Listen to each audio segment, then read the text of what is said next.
Mga idol, narito ang updates ng 2026 PBA Governors Cup. Sa unang game, mainit ang naging laban ng Converge Fiber Xers at Terra Firma Jeep.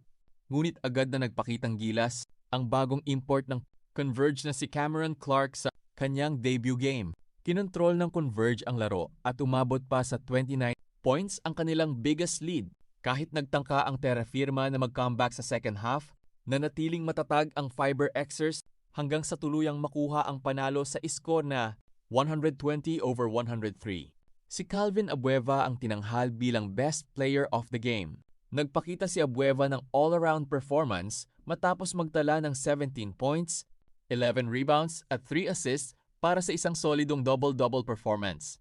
Malaking bagay ang kanyang energy, rebounding at hustle plays, lalo na sa mga sandaling sinusubukan ng Terra Firma na makabalik sa laro. Sa opensa, pinangunahan ni Cameron Clark ang Converge matapos magtala ng 20 points sa kanyang unang laro, ngunit hindi siya nag-iisa sa pag-atake ng Converge.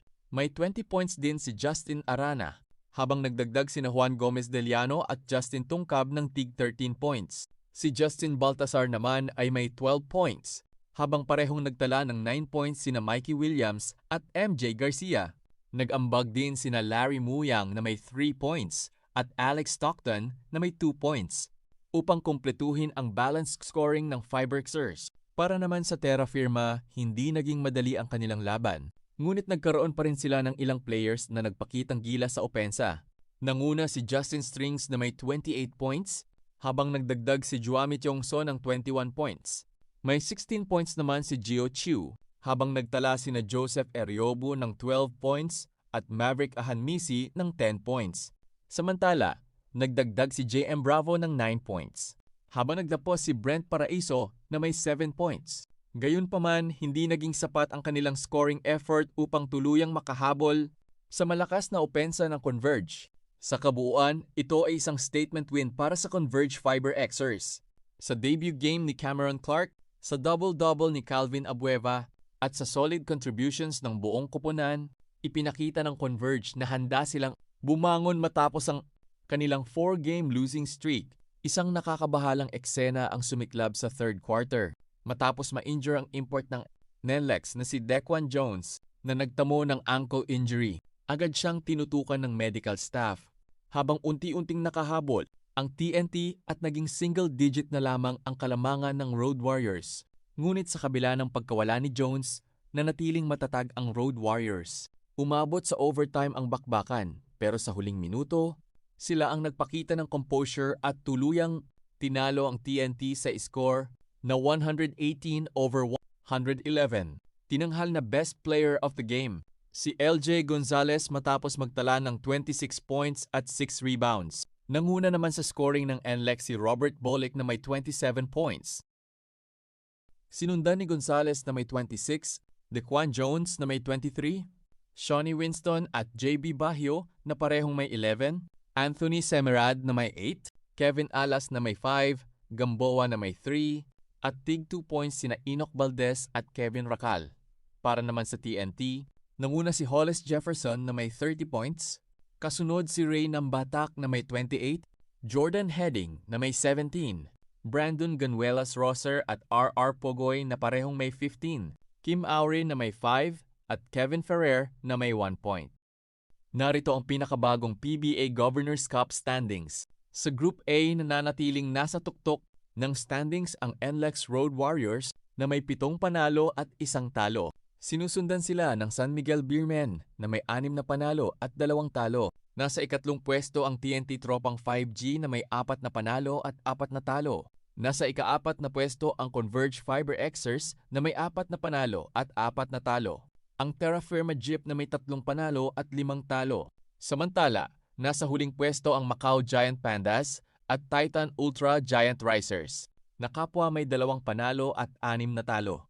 Sa Group B, tabla sa tuktok ng standings ang Rain or Shine, Elasto Painters at Phoenix Fuel Masters na parehong may kartadang 4 wins at 2 losses. Nasa ikatlo at ika-4 na pwesto ang Blackwater Bossing at Magnolia, Hot Shots na parehong may 3 wins at 3 losses. Samantala ang Barangay Ginebra na parehong may 2 wins at 3 losses, habang ang Meralco Bulls ay may 2 wins at 5 losses. Mga idol, game on na naman bukas. San Miguel Beermen ang unang sasabak, alas 5:15 ng hapon, kontra Titan Ultra Giant Risers. At siguradong walang atrasan sa bakbakan na ito. Balikan natin ang unang paghaharap nila noong July 29. Grabe ang pagkontrol ng San Miguel Beermen sa laro. Nilampaso ng Beermen ang Titan Ultra sa score na 140, 3/105. At umabot pa sa 38 points ang kanilang biggest lead. Halos bawat minuto ng laro, San Miguel ang may hawak ng momentum at control sa court. Nanguna sa opensa ng Beermen ang kanilang import na si George King na may 35 points, habang si Jerick Ahanmisi ay nagdagdag ng 26 points at naging malaking sandata sa kanilang atake. Papasok ang San Miguel. Beermen sa laban tanga ng 6-2 record at may 2-game winning streak matapos pataubin ang Converge Fibrexers at Macau Giant Pandas sa kanilang huling dalawang laro. Samantala, ang Titan Ultra Giant Risers naman ay may 2-6 record at galing sa pagkatalo kontra TNT Tropang 5G noong Sabado. Kaya bukas, Titan Ultra. Kung gusto nilang makabawi, kailangan nilang matutong kontrolin ang tempo ng laro at huwag hayaang makuha agad ng San Miguel ang momentum. Mahalaga rin ang matibay na depensa laban sa opensa ng Beermen at mas maayos na execution sa bawat possession. Para naman sa San Miguel, simple ang formula. Panatilihin ang pressure, samantalahin ang mismatches, at huwag bigyan ng pagkakataong makabalik sa laro ang Titan Ultra. Dahil sa basketball, hindi sapat ang magandang simula. Ang kuponang mas consistent hanggang final buzzer ang may mas malaking tsansang manalo. Sa second game naman, maghaharap ang Magnolia Hotshots at Phoenix Fuel Masters alas 7:30 ng gabi. Noong July 11 sa Inares Center, Montalban, unang nag-cruise ang landas ng Magnolia Hotshots at Phoenix Fuel Masters at dito agad nakaranas ng malaking dagok ang Magnolia matapos silang talunin ng Fuel Masters sa score na 98/86. Nanguna para sa Phoenix si BJ Johnson na kumamada ng 34 points at 10 rebounds. Kontrolado ng Fuel Masters ang laro at nasagot nila ang bawat pagtatangka ng Magnolia na makahabol. Sa matchup na ito, execution ang magiging susi. Kailangang maging disiplinado ang Magnolia sa depensa habang dapat samantalahin ng Phoenix ang bawat scoring opportunity. Sa dikit na laro, ang mas maayos na adjustments at mas kaunting turnovers ang maaaring magdikta ng panalo. Papasok sa laban na ang Magnolia Hotshots na may magandang momentum dahil bit-bit nila ang 2-game winning streak matapos pataubin ang Meralco Bolts at Barangay Ginebra sa kanilang dalawang huling laro. Samantala, gigil namang makabawi ang Phoenix Fuel Masters matapos sumemplang sa kanilang huling laro kontra Blackwater Bossing. Kaya siguradong magiging mainit ang sagupaan. Momentum kontra redemption.